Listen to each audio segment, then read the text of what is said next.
අකුරු වලට ප්‍රාණ දෙමින් ඇඟිලි තුඩු මවන පන්හිඳක සිතුවිලි මෝසම් වැසි 32 වන කොටස. මෙන්න මේ කාලෙ වෙද්දී සුදු පුතා ඉපදිලා.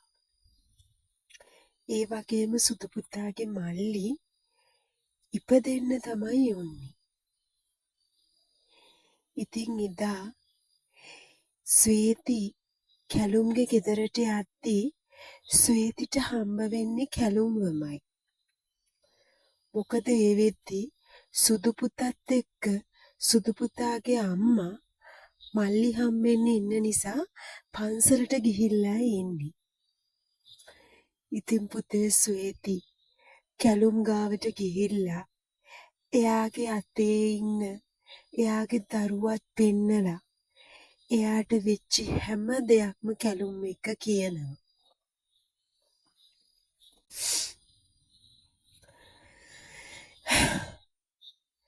ඉතින් පුතේ කැලුම් අන්තිමටම ස්වේතිගෙන් අහනවා එයා කැලුම්ව හොයාගෙන ආවේ ඇයි කියලා. අන්න එතකොට ස්වේති කැලුම්ට කියනවා මේ වෙලාවේ එයාගේ දරුවව ජීවත් කරන්නයි ඒ දරුවගේ තාත්තව ජීවත් කරන්න සනීප කරන්නයි එයාට උදව් කරන්න කියලා. පුතේ කැලුම් ස්වේතිගෙන් අහනවා ඒ වෙනුවට කැලුම්ට දෙන්නේ මොනවද කියලා. පුතේ වෙද්දි ස්වේතිට තිබ්බේ අරමුණු දෙකයි. ඒ අරමුණු දෙකට තමයි උදව් එයා කැලුම්ගෙන් ඉල්ලන්නේ. කැලුම් මේ අරමුණු දෙකට එයාට උදව් කරනවා නම් එයා කැලුම්ට ඕනම දෙයක් දෙන්න කැමැත්තෙනුයි ඉන්නේ. ඉතින් ස්වේති ඒ ප්‍රශ්නේ අහලා තප්පරයක්වත් යන්න කලින් කැලුම්ට කියනවා එයා ඕන දෙයක් කරන්නම් එයාට මේ උදව්ව කරන්න කියලා. ඔව් පුතේ කැලුම් එකක වෙනම උදව් කරන්න. හැබැයි යා ගාව කොන්දේසියක් තියෙනවා. අන්නේ කොන්දේසිය තමයි පුතේ ස්වේතිගේ මුළු ජීවිතේම වෙනස් කරන්නේ. ඔයාට ඔයාගේ අම්මාව ඈත් කරන්නේ. ඉතින් පුතේ කොන්දේසිය තමයි ස්වේති කැලුම්ගේ ක්ලබ් වල මේන් ඩාන්ස් වෙන්න ඕනි කියන එක. මං කිව්වේ පුතේ ඒ වෙද්දි තිත්තෙනිය අංකල් කැලුම්ට එයාගේ මුළු බිස්නස් ඔක්කොම බාර දීලායි තිබුණේ. ඉතින් කැලුම් දිද්දෙනිය අංකල් නොකරපු පැත්තකටත් බිස්නස් වලින් අත ගහලා තිබුණා. ඒ තමයි ක්ලබ් කියන පැත්ත. හොටෙල් වලට වඩා ඒ වෙද්දි කැලුම් ඒ ෆීල්ඩ් එකේ ලොකුවටම ඉස්සරහින් උන්නු කෙනෙක්. ඉතින් පුතේ කැලුම් මේ වෙලාවේ එයාගේ හිතේ අවුරුදු ගාණක් තිබ්බ වෛරයට පලිගන්න එකයි කරන්නේ. මොකද ස්වේති කියන්නේ කැලුම් කැමැත්තෙන් හිටපු කෙනා. සමහරක් වෙලාවට ඒ දවස්වල කැලුම් ගීතේ ස්වේති ගැන ඇත්තටම ආදරයක් තියෙන්නේ නැති.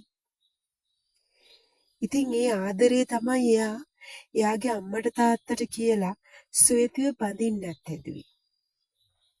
හැබැයි යාට ඒකට ඉඩ ලැබුණේ නැහැ. ඒ දේ වෙනස් වුණා. එදා අපි කවුරු හිතුවත් කැලුම් මේ දේ අමතක කළා කියලා. කැලුම් මේ දේ අමතක කරලා තිබුණේ. කැලුම් මේක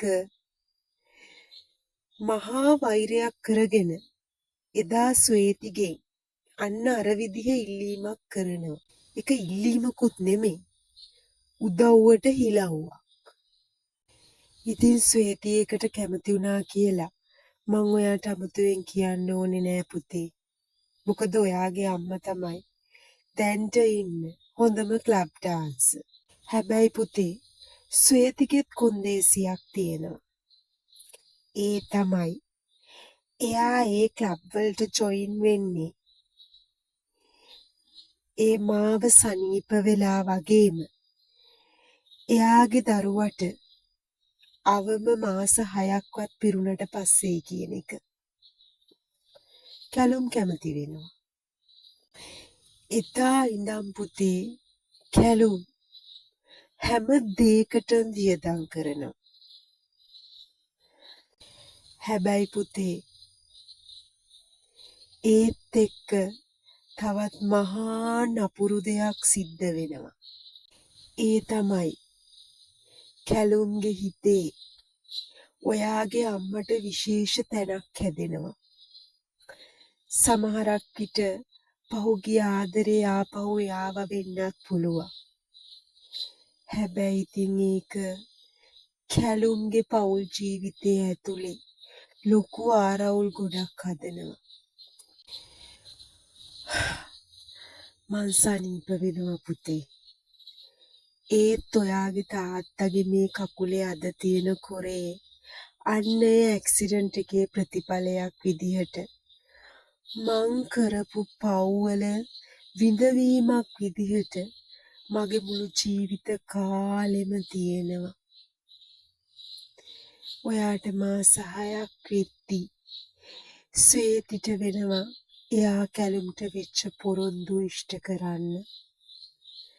ඔයාගේ අම්මා ඔයාව මගේ අතට දෙනවා. දීලා එයා කවදාකවත් කරන්නවත් නොහිතපු දෙයක් වෙනුවෙන්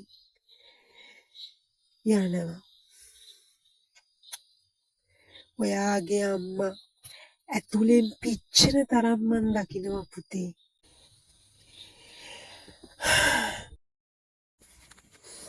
මං ඇත්තම කියන්නම් පුතේ. මං කවමදාකවත් ඔයාගේ අම්මට ආදරය කළේ නෑ. මට එයා ගැන තිබුණේ අපිට වඩා ඒගොල්ලෝ දුප්පත් එයාලා ඉන්නේ අපේ සේවකයෝ විදියට කියන හැඟීම විතරමයි. ඒත් එයා එදා මං වෙනුවෙන් කවදාවත් නොගිය බලව්වට යද්දි සෙල්වා ළඟට යද්දි ඔයාව ආරක්ෂා කරන්න දඟලද්දි මමත් නොදැනීම මං ඔයාගේ අම්මට ආදරය කරන්න පටන් ගත්තා. එදායින් පස්සේ අපේ මුළු ජීවිත කතාවම වෙනස් වුණා පුතේ. අම්මා තනිකරම කැලුම්ගේ රූකඩයක් වුණා. අම්මා කියන්නේ කොහොමද ඩාන්සින් උපතින්ම අරගෙන ආපු එක්කෙනෙක්. ඉතින් ඒ අම්මගේ හැකියාවත් එක්ක කැලුම් බලන් ඉද්දි දියුණු වුණා. ඒ දියුණුවත් එක්කම කැලුම්ට අම්මා ගැන තිබුණු ලෝභකමත් වැඩි වෙන්නේ නැති. ඔව් පුතේ. අන්නේගේ ගින්දර අපේ ගෙදර ඇවිලුණා වගේම ඒ ගිනි පුගුරු සුදු පුතාගේ ගෙදරටත් ගියා.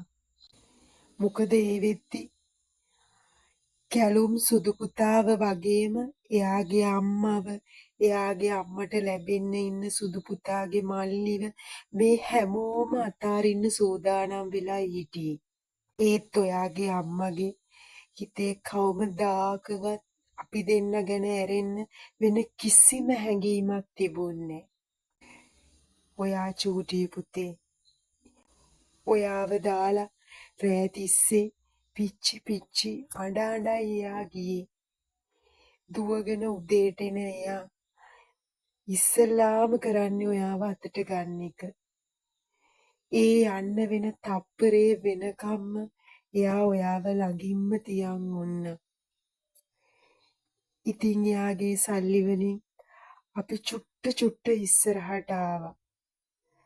අපි දැන් ඉස්සෙල්ලා ඉන්න චූටිගේ හැදුවා. හැබැයි පුතේ ඔයාගේ අම්මා තීරණයක් අරගෙන තිබ්බේ.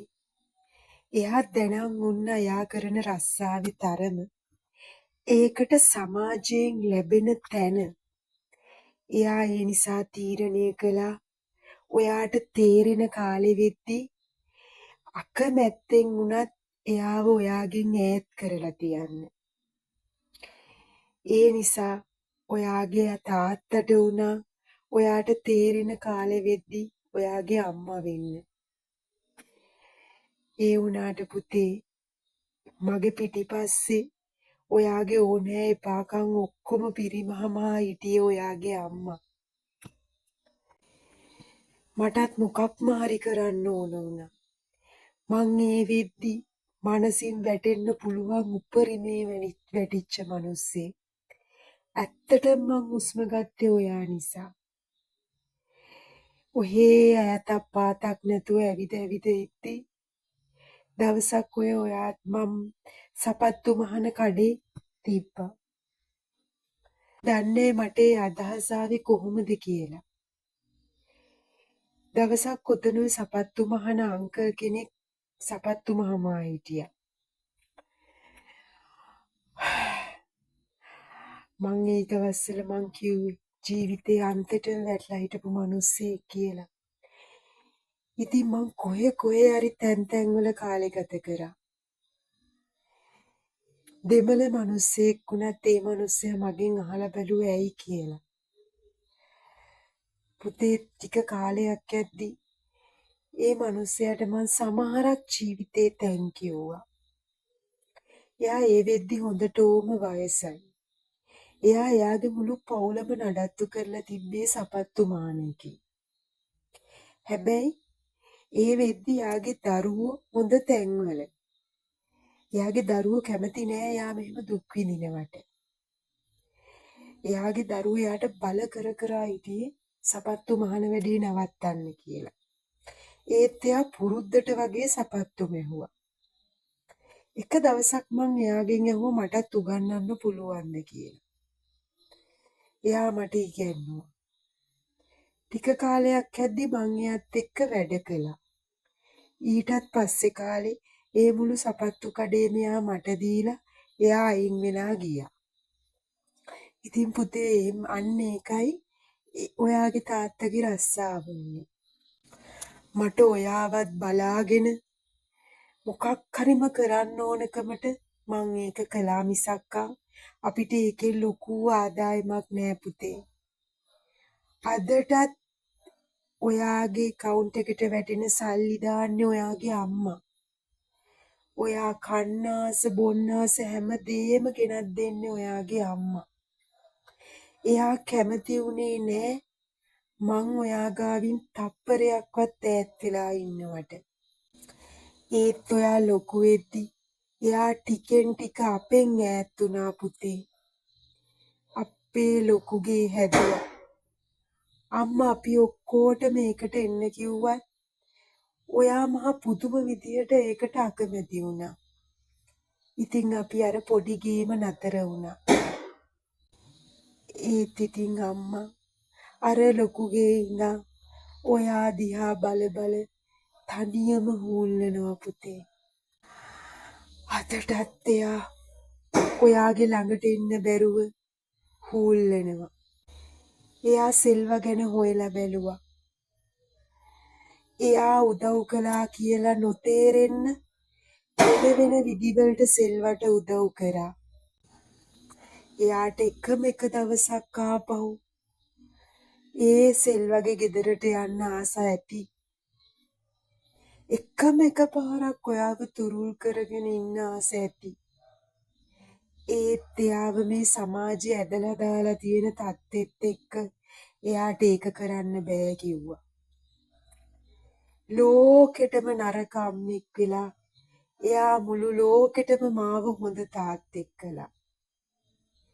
ඒත් පුතේ ඔයාගේ තාත්තා පිටිපස්සෙන් ඉඳන් ඔයාව රකින්නේ ඔයාව බලන්නේ එයා. හරි අමාරු කාලයක් ආවා පුතේ. කැලුම්ට ඕන වුණා ඔයාගේ අම්මව විතරක්ම තියාගෙන ඉන්න. ඒකෙන් උනේ සුදු පුතාගේ පවුලේ සම්පූර්ණම ගිනි ඇවිරිලා අළු වෙලා යන්නේක. අන්තිමට මාලියන්මයි දිබ්දනී අංකලුයි ලංකාවට එද්දි කැලුම්ගේ පවුලේ ගන්න දෙයක්ම නැහැ. කැලුම්ගේ දෙවනි පුතා හම්බ වෙලා ඒ ළමයා අසනීප දරුවෙක් වෙලා කැලුම්ගේ පවුල විසිරීලා ගිහිල්ලා ඒකටත් වැරදිකාරයා ඔයාගේ අම්මම වෙලා. ඉතින් ඒකේ දෝෂාරෝපණෙත් වක්‍රාකාරව හරි මාළි අම්මට ආවා. අන්තිමට මාළි අම්මට වුණා එයා ආදරෙන් හදාගෙන ආපු ඩාන්සින් ඇකඩමි එකට පවා සමු දෙන්න. අන්තිමටම දිත්තෙනි අංකල් තීරණය කළා සුදු පුතාවයි එයාගේ අම්මවයි සුදු පුතාගේ මල්ලිවයි තුන්දෙනාම අරන් ලංකාවෙන් යන්න. ඒ විදිහට ඒගොල්ලෝ ලංකාවෙන් යනවා.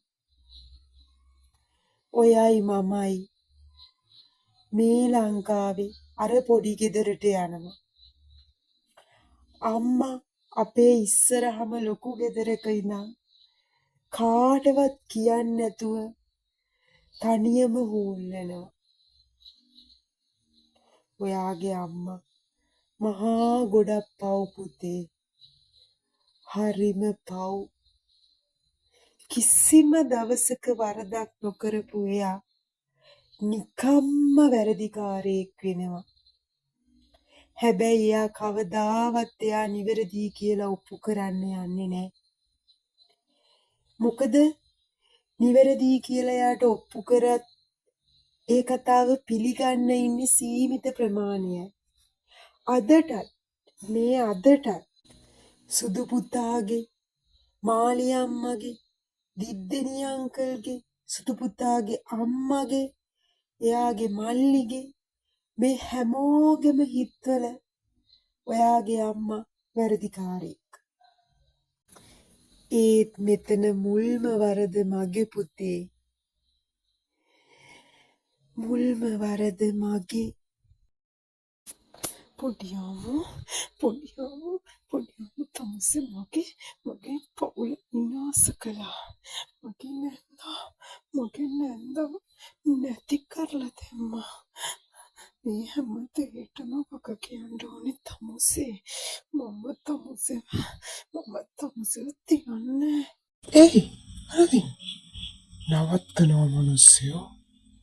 සෙල්ලගේ කොල්ල හින්දා ඉවසනවා මං. අරවින්ද් නවත්තන්න මල්ලි. එපා මල්ලි.